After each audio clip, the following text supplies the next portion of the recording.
My name is Chef Jerry Bichon. I'm the department chair here at LA Trade Tech College. There's something about LA Trade Tech when I saw it. The diversity, the students, they're just really engaged. I had a lot of mentors, and these mentors helped me so much in how I learned, how I grew, and I wanted to give back that.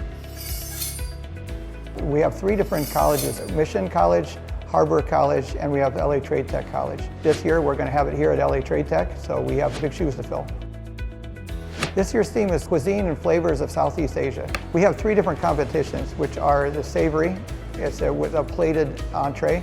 We have a sweet, which is a plated dessert, and we also have a tablescape, which they designed the table according to the theme.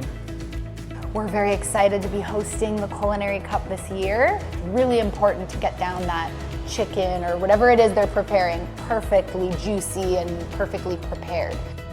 I am a student here at Trade Tech. It's my first time competing, and I can accomplish this not only for me, but for my school. So I'm hoping I make it all the way. The overall score wins the Culinary Cup with bragging rights and also to keep the trophy for the year. Right now, Mission has a trophy, and we want to get it back.